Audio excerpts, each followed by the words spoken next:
बात भगवान राम के जन्म से पहले की है। जब भील आदिवासी कबीले के मुखिया के घर बेटी पैदा हुई थी। उसका एक नाम शर्मणा और दूसरा नाम शबरी रखा गया। शबरी की माँ इंदुमती उसे खूब प्यार करती थी। बचपन से ही शबरी पशु पक्षियों की भाषा समझकर उनसे बातें करती और जब शबरी की माँ उसे देखती तो कुछ समझ नहीं पाती थी। कुछ समय बाद एक पंडित ने शबरी के परिवार को बताया कि वो आगे चलकर सन्यासिनी बन सकती है। इस बात का पता चलते ही शबरी के पिता ने उसका रिश्ता तय कर दिया। जैसे ही शादी का दिन नज़दीक आया, शबरी के घर वालों ने खूब सारी बकरियां और अन्य जानवर घर के पास लाकर बांध दिए।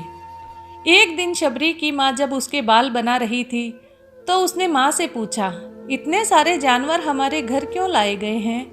माँ ने जवाब दिया, बेटी तुम्हारा विवाह होने वाला है, इसलिए हम लोगों ने इनका इंतजाम बलि के लिए किया है। तुम्हारी शादी के दिन ही बलि प्रथा होगी और फिर इनसे स्वादिष्ट भोजन बनाकर सबको परोसा जाएगा। यह सब सुनकर शबरी दुखी हो गई। काफ़ी देर तक शबरी ने उन जानवरों को आज़ाद करने के बारे में सोचा। सोचते सोचते शबरी के मन में हुआ कि अगर ये जानवर यहाँ नहीं होंगे तो इनकी बलि रुक सकती है। ऐसा नहीं हुआ तो मेरे घर से कहीं चले जाने पर ही यह बलि रुकेगी। जब मैं ही नहीं रहूँगी तब ना विवाह होगा और ना ही बलि प्रथा। इससे मासूम जानवर बच जाएंगे। इसी सोच के साथ जानवरों को रखी गई जगह पर शबरी पहुंची। उसने सोचा कि इन्हें खोल देती हूँ, लेकिन वो ऐसा नहीं कर पाई। उसके बाद शबरी जंगल की तरफ भागने लगी। भागते भागते शबरी ऋषिमुख पर्वत पर पहुंच गई। वहां करीब 10,000 ऋषि रहा करते थे।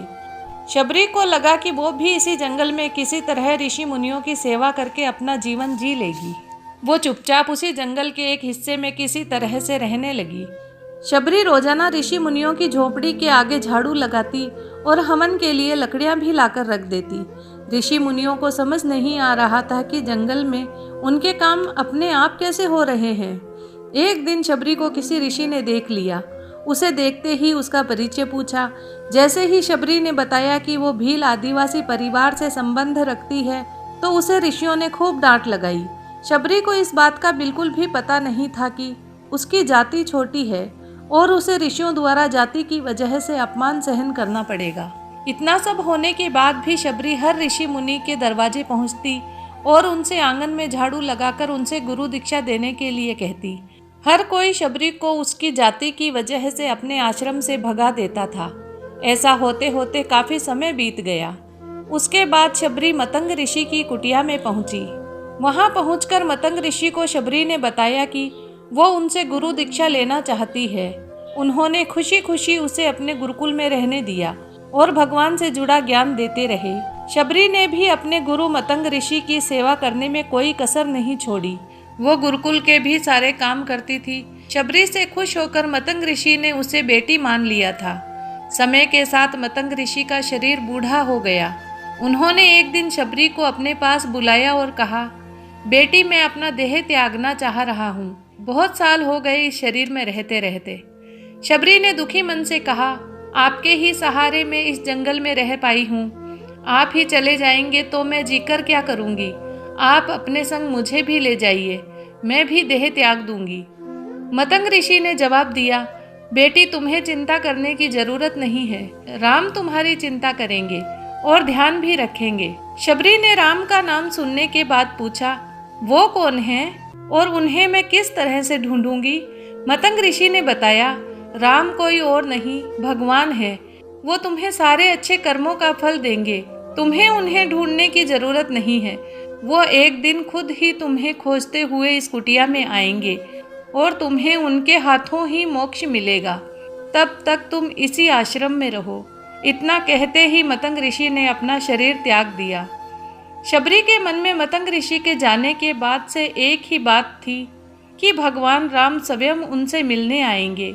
वो रोज भगवान राम से मिलने के लिए बाग से अच्छे अच्छे फूल लाकर पूरा आश्रम सजाती और भगवान के लिए बेर तोड़कर लाती।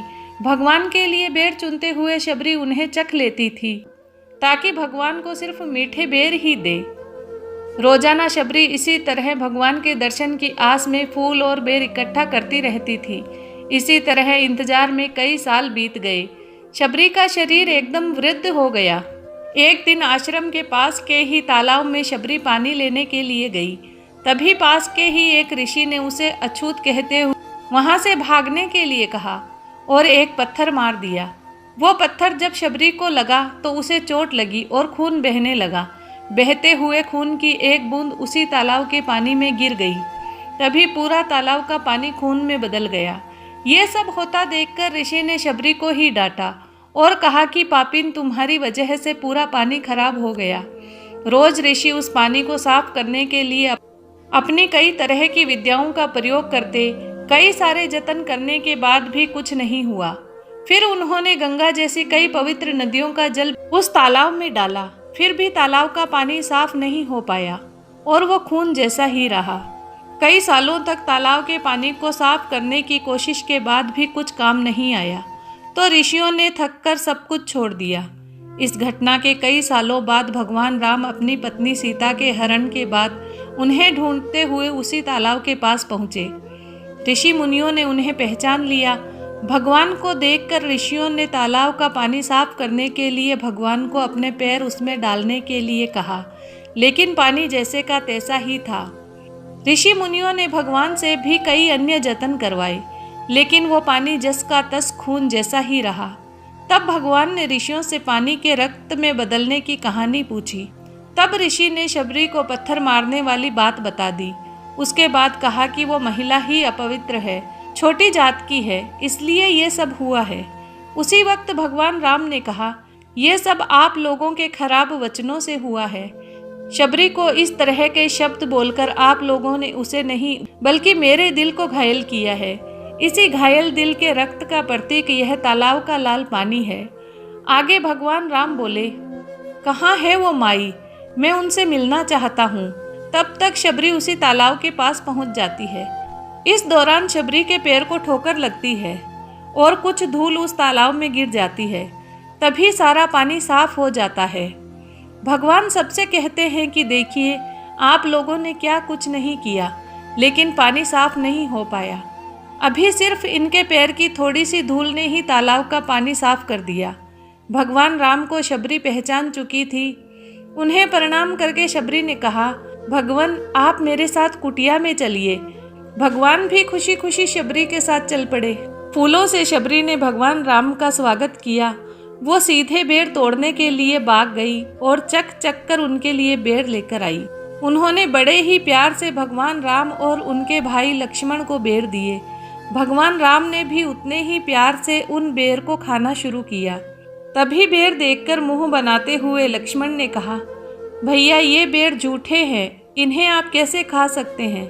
भगवान ने जवाब दिया, लक्ष्मण, ये झूठे नहीं बल्कि बहुत मीठे हैं।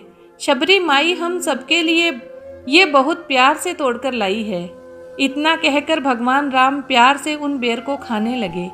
भगवान ने जाते हुए शबरी माई से कहा, आप मुझसे जो चाहो वो मांग सकती हैं। शबरी ने उन्हें कहा, मतंग ऋषि के कहने पर मैं आज तक सिर्फ आपके दर्शन के लिए जी रही थी। अब आप मुझे मोक्ष प्रदान कीजिए। मैं अपना शरीर आपके सामने ही त्यागूंगी। उसी वक्त शबरी ने अपना शरीर त्याग दिया। भगवान राम ने अपने हाथों से उनका अंतिम संस्कार किया और सीता माँ की खोज में आगे बढ़ गए। इस तरह से ऋषि मतंग की बात सच साबित हुई और शबरी को भगवान राम के दर्शन भी हुए। तभी से भगवान राम को शबरी के राम भी कहा जाने लगा। कहानी से सीख, सच्ची श्रद्धा हो तो भगवान के दर्शन जरूर होते हैं। आशा करती हूँ कि आपको ये कहानी जरूर पसंद आई होगी। धन्यवाद।